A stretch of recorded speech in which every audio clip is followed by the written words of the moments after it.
د مانځه فرایض ملګرو په دې ویډیو کې څه تاسو ته د مانځه فرایض وایم، یعنی چې مانځه کې کم کم شیزونه فرض دي. نو په مانځه کې ټول 14 فرض دي.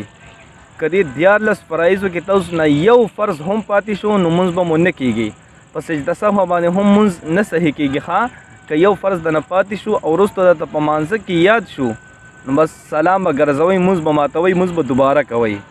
ټیک ته نو غوږ شي ورته په توجه سره یې واورئ او اوس نه یاد کوئ ښه او عمل پې خامخا وکئ. نو مانځه کې ټول 14 فرض دي. د مانځه نه بهر دي، یعنی مونځ شروع کېدو نه مخکې دي، او چې کله مونځ شروع شي نو په دې کې شپږ فرض دي.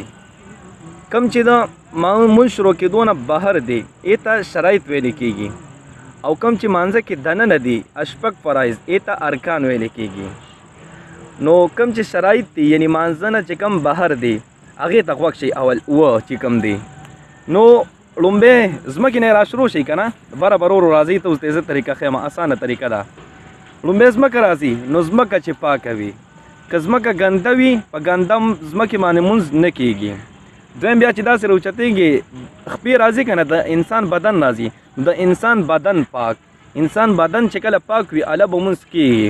که چېرې انسان بدن ګنده و نو بیا مونځ نه کېږي. بیا د خپونه چې لږ اوچت شي دا کپړې راځي که نه، نو کپړې پاکې، چې کپړې دې ګنده وي په ګنده کپړو باندې په پلیتو کپړو باندې مونځ نه کېږي. بیا چې لږ راوچت شي نو ګوډې راځي، نو ګوډو نه والا تر دې نامې پورې دا ټول دغه قضیې چې دی دا ستر په ټول فرض دي. که دې کې لږ ځیم ښکاره شو مونځ مو نه کېږي.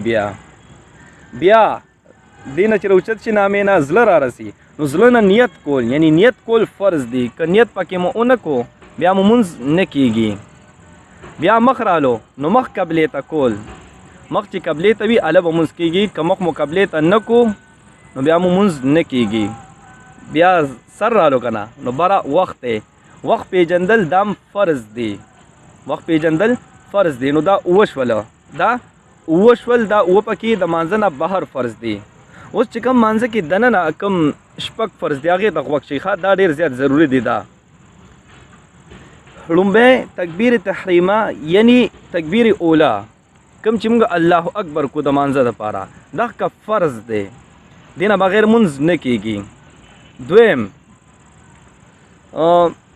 قیام یعنی ادریدل ولاړه دا فرض ده.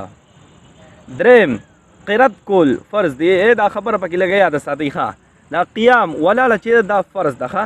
نو عموما دا خلک پکې غلطي کوي چې کله چانه رکعت نیم وشي که نه، چې راشي رکعت یې شوي نه، امام په رکوع کې ټیټ شوي، سبحان ربي العظیم کې ټیټ شوي، نو خلک الله اکبر کی او ډایرکټ ټیټ شي، یعنی قیام ونه کي، لږ شانتې قیام هم ونه کي، نو د دغه کس مونځ نه کېږي ښه.